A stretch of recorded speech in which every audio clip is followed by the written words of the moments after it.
All right, so I've been out here for an hour and a half. Have not found a lake. Give me 1 second. This bag is. Oh, there we go. Okay, that's a little better. I have all my fishing stuff with me because I was trying to find a lake. It didn't happen. So we get a different kind of video this week. Let me tell you how I started fishing a little bit. My background. We'll just walk and talk. So I've been fishing almost 3 years now in my entire life. I never really thought about fishing, and then one day I was sitting there and I just thinking like, man, I gotta do something different. I need something constructive to do. What do I do? And I was like, I want to learn how to fly fish. And I know a lot of you don't know much about me, so usually my stubborn self, if I get an idea, I go for it. And hobbies, I go all in. DJing, if you guys know anything about that, I didn't start out with like the DJ app or like a Flex 4 or anything like that. I went straight to a DDJ7 and learned on that. And now I'm really thinking I either want some new Rain 12s to come out or I just go vinyl. So yeah, that's kind of how my hobbies work. Fly fishing, I didn't know the first thing about the water I fished. I didn't know what I was going after. I didn't know what a leader was. I didn't, really understand bugs. I didn't understand, anything. I was like, oh, I can just go to the river and go fishing. Yeah, this'll work. So, first rod I bought was a, what was it? Like $80 Amazon rod. And I wish I still had that thing, honestly. It caught me a lot of fish. And the next one I bought after that was a 8-weight Orvis Clearwater. Still not knowing what I'm doing. 9-foot 8-weight. I was like, oh, there's steelhead and salmon in this river. I need something bigger. That'll work. That's in my budget. And so I got that. Had that for about a winter, and then I broke it. Rod tip into the ground. It happens. Now keep my rods in their case when I'm walking. But yeah, so then I was like, oh, there's stocked ponds near me. I could probably catch a trout. So I bought a TFO NXT Black Label 5-weight. Still love that rod. Love it, love it, love it. It is my backup rod now because I fish this guy, which is, what is this? Redington Classic Trout, 9-foot 5-weight. And then I have a Redington Classic Trout click reel on it.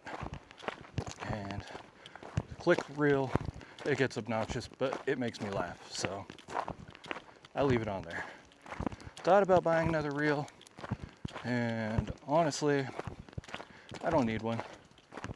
It's kind of funny when you get a big fish and it starts running line and everybody hears it take off, or when you're just, getting line out to cast and everybody's looking at you. Whatever. I enjoy not having a drag. What else? Oh, then after I broke my 8-weight, I really wanted to go after salmon and steelhead again. So don't have a lot of money, didn't have a lot of money, still don't have a lot of money. Sorry, screen's kind of doing wonky things. So I went with the Echo Ion XL, 10-foot 8 weight, and just a generic like big Y-fly reel that's been working out just fine for me. Probably see that rod come out in the next video because I want to get back to nymphing for steelhead. But that rod caught me my first ever steelhead. I'll post a picture of it.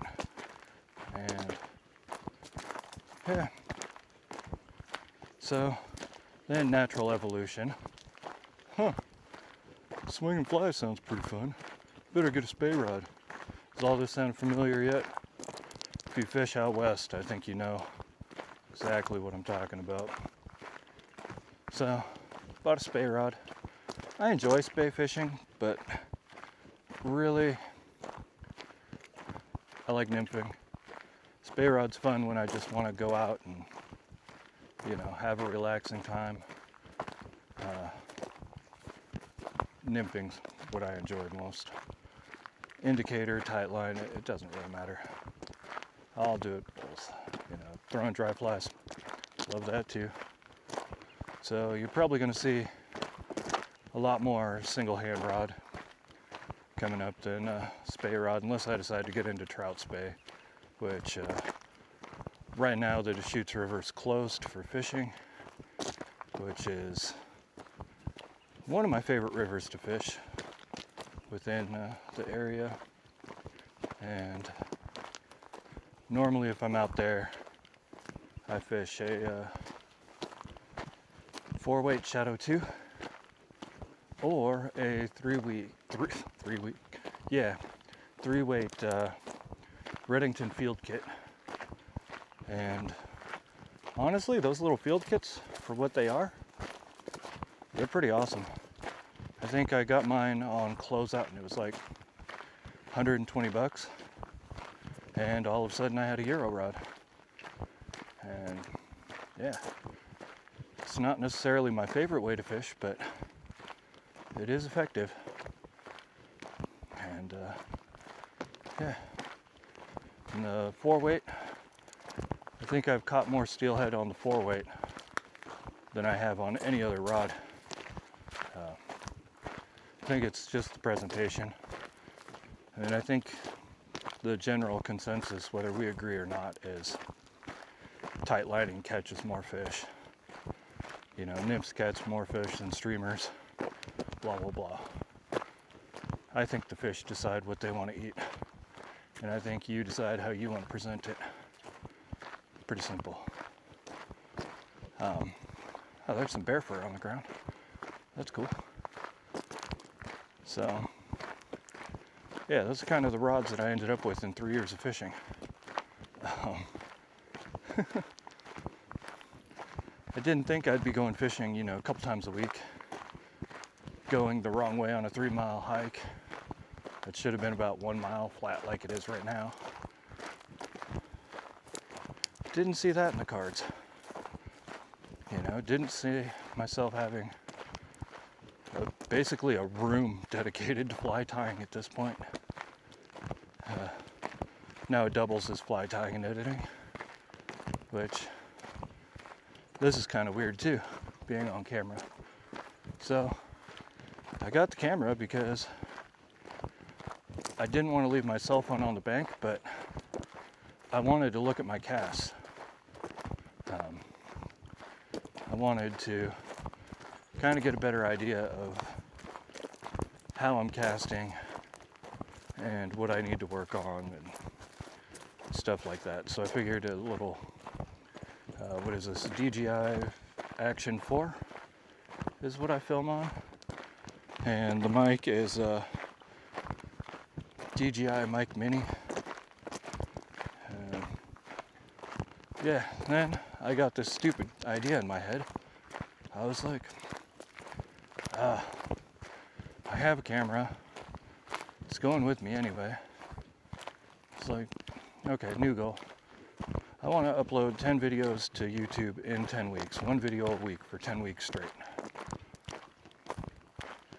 Am I going to be a YouTuber? No. No, that isn't my goal. My goal, more or less, is 10 videos in 10 weeks. I don't have any bigger goals than that. I don't ever want a camera to dictate where I'm fishing. I don't want hero shots. I don't want any of that. If I film, it's just filming what I'm doing anyway. If I upload it, great. If not, great. Doesn't bother me. Either way, I go fishing first. And fishing for content is not anything I have any interest in. You know, I'm not a guide. I don't need to advertise. I don't need to, you know, show off every or even any fish that I catch. It's just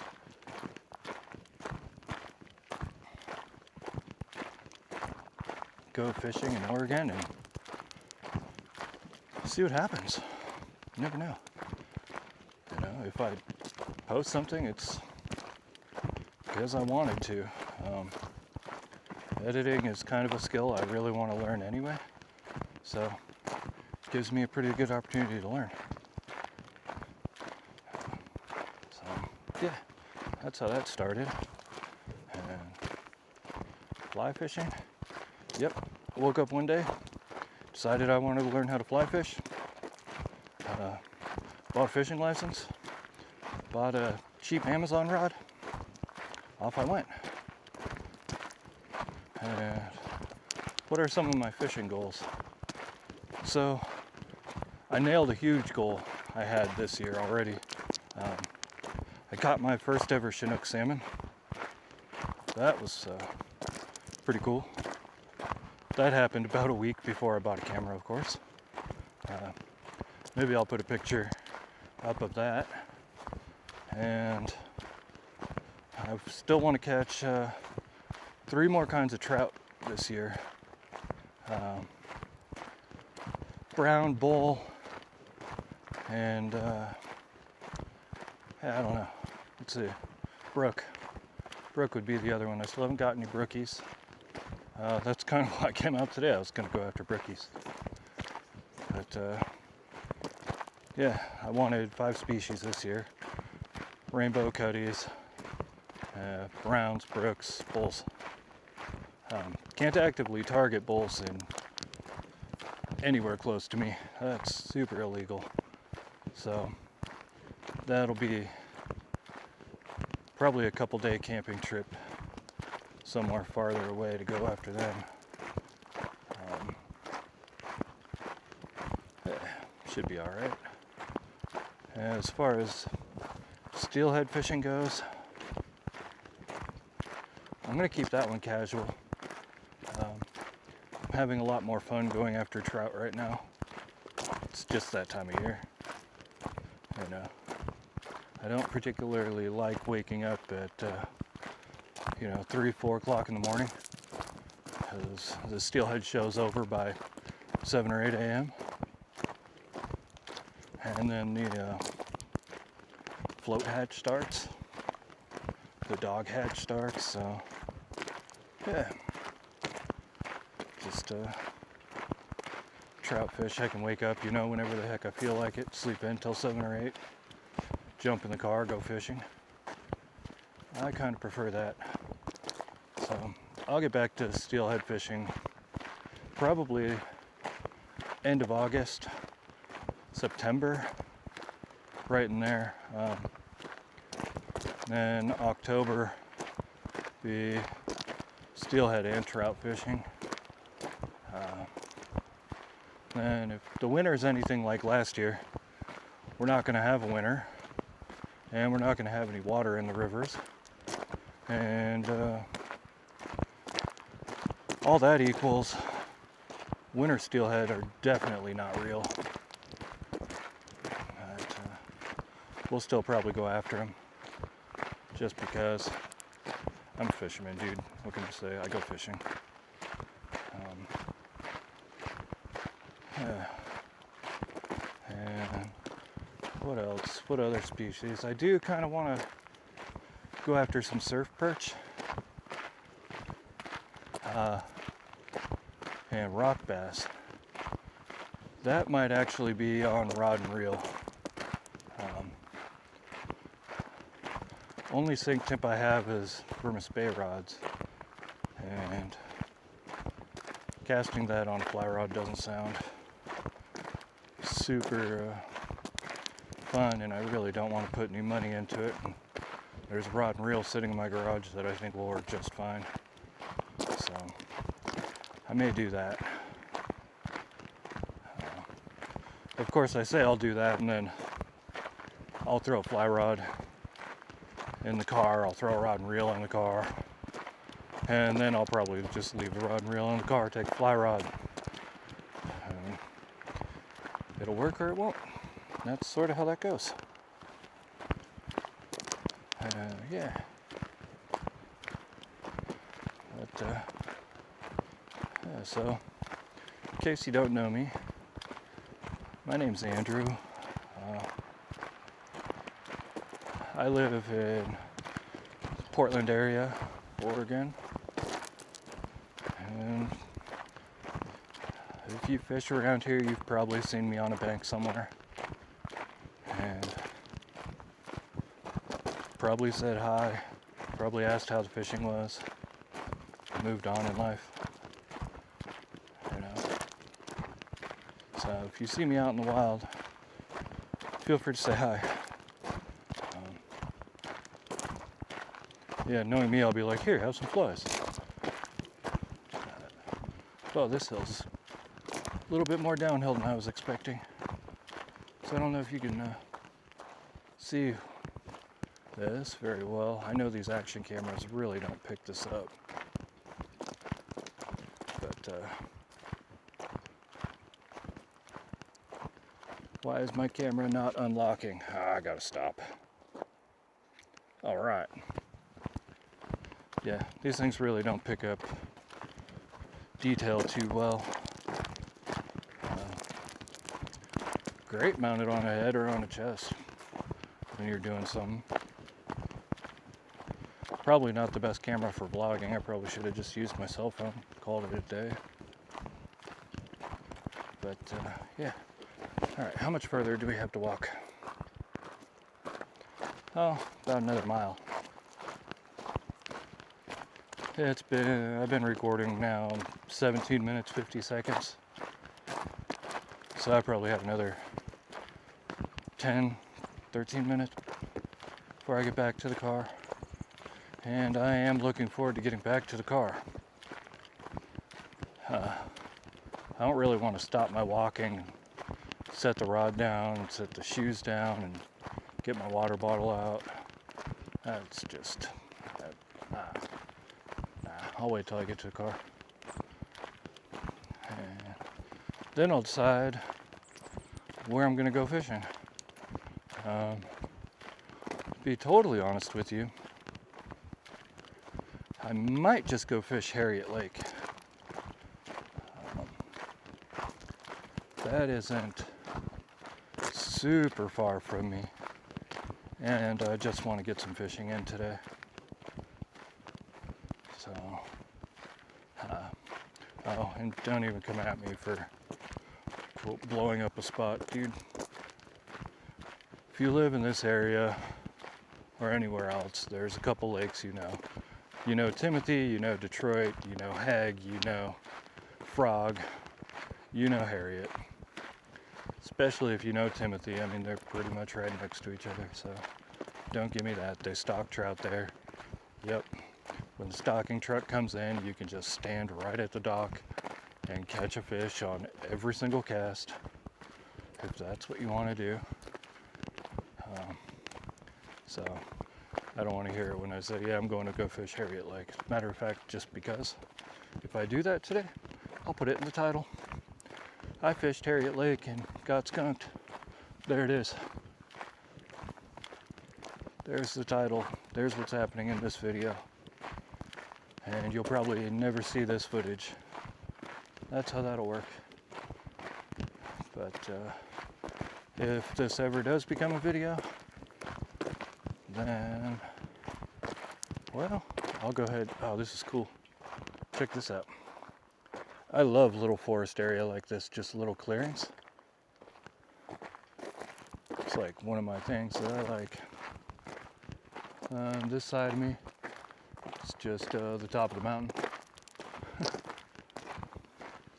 But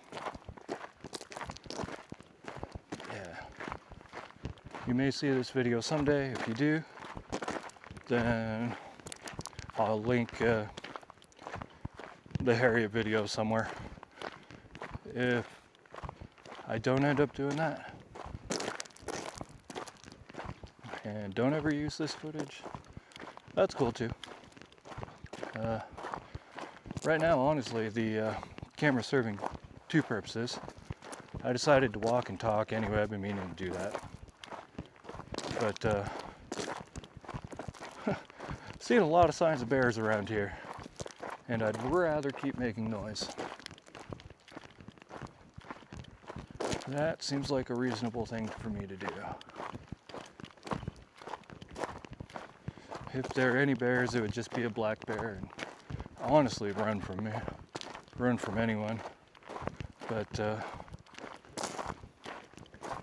yeah, still rather not run into one. I think I'm pretty high up here, so I don't think there's a lot of anything except chipmunks that I've seen. And spider webs with no spiders. You guys run into that? Where you'll walk into 10,000 spider webs but never see a spider? That's me today.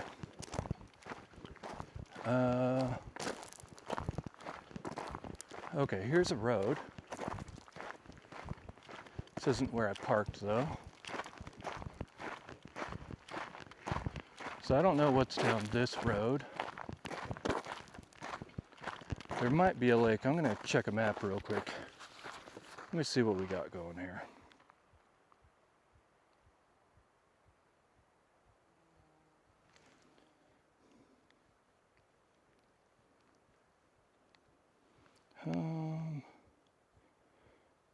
No. That road does not take me where I want to go. So, I continue walking. And I think I'm about 3/4 of the way to the car now. Hey, do me a favor, guys.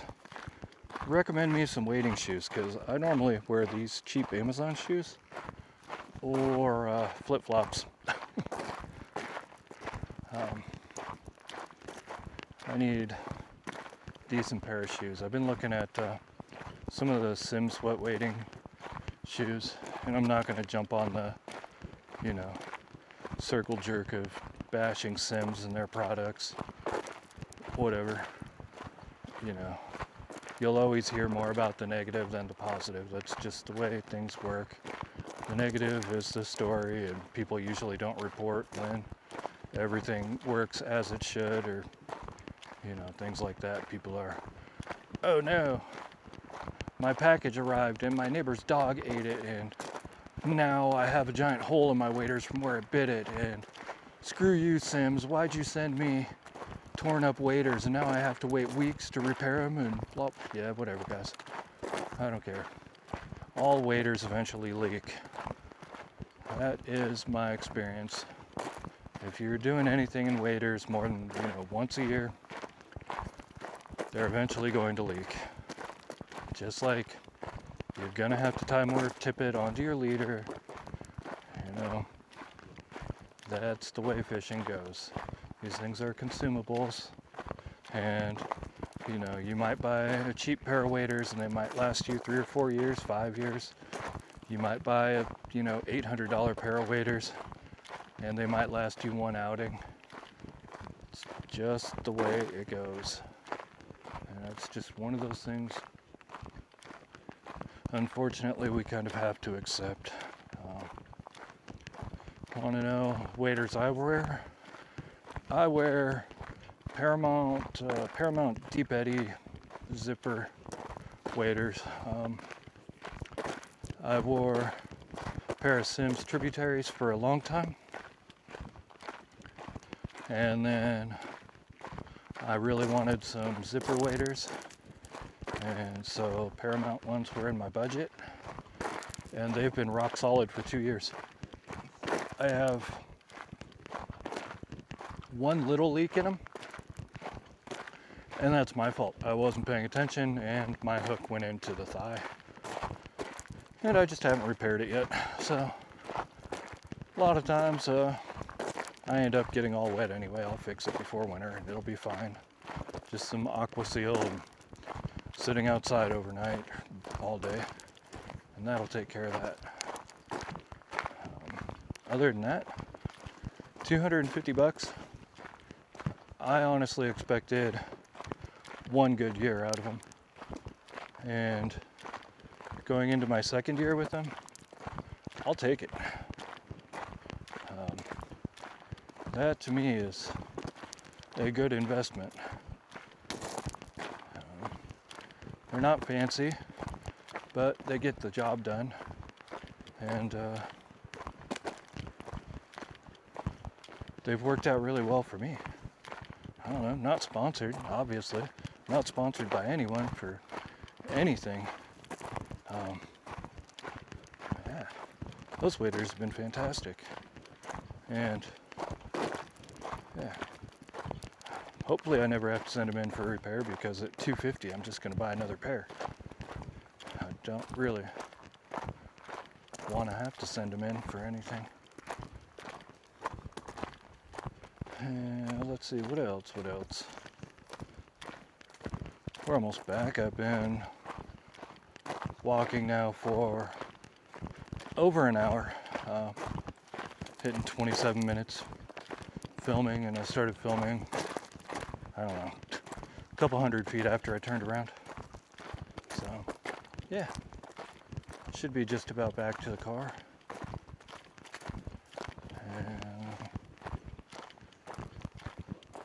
I usually don't like walking downhill, but right now I'm kind of in it. I'm down for it. Feels nice on my legs. Getting old. My left leg's kind of turning into garbage, and because I compensate by leaning more on my right leg, it's a little bit sore too. So, it's the price you pay getting older. That's all right. So, just came across the log that was cut in the road. If that was the smallest obstacle, I'd be cool with that. Fortunately, it wasn't. It was really 10 feet of the road that I could not get by, and the camera will not pick it up. Just now, the rut's about 1.5 feet deep, and it's both sides, so there's just one little lane to drive in, and it's already this narrow. Like, there's my fly rod. So, all that combined means I wasn't going to drive it, so I decided to go walk a little bit more. Maybe this hike's what I needed. I mean, if you can call it a hike, I'm walking on, gravel road, which, meh. I haven't ran into anything. No people, no nothing.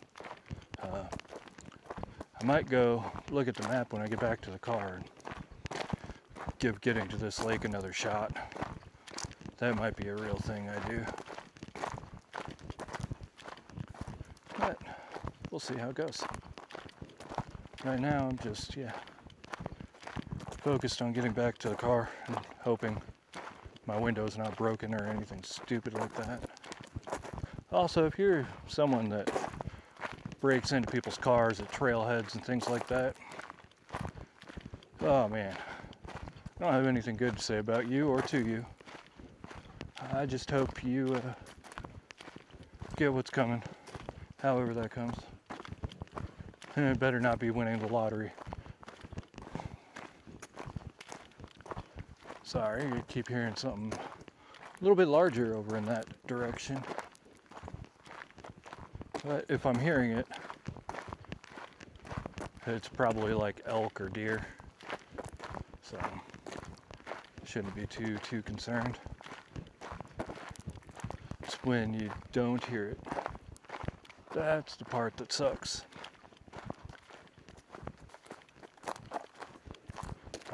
Yeah. Have any of you guys been stalked by a animal in the woods? I've been stalked by a mountain lion one time, and it was on the Oregon coast on some random trail. I was walking and I didn't hear anything, and I got to kind of a low brushy clearing and just kind of spidey senses started tingling. And then I made it a little further out, and I kept just thinking, man, no, that's got to be an animal. That's weird. Why is it just like following me in the woods? Okay, cool, whatever, keep walking. You know, just pay a little more attention. And then got a little further out, and all of a sudden I just see, you know, kind of a big tan blur jump and run off into the woods. And I'm going, holy crap. Okay. And that was probably 10 years ago when I was really hiking quite a bit. And then, yeah, that was the first and only time I really considered carrying a gun when I was going anywhere, but I typically don't. Also, this is the road that I couldn't get through. I don't know if you can see how deep these roots are, but my car was not making it through this. Do I see a 4Runner in my future? Yes. Yes, I do. You know the problem with me buying a 4Runner? So I'll buy a 4Runner and then, oh man, I need a boat, right? Yeah, so there's certain things I want to do, but certain things I'm hesitant to do just because of how much it's going to cost me in both, you know, actual money and time and logistics. It's like, cool, I got a boat. Now what do I do? You know, whereas a 4Runner makes sense to me. I'd like something with the roof rack. I would like to be able to take, you know, the kayak out and not, you know, have to throw it on a trailer or use the inflatable. I'd really like a roof rack and something that's stable enough to where if I want to take a kayak on something like this, I can, you know. And I made it to my car, so I'm going to call this video quits right here. If I have anything more to share with you, I will. But yeah, later.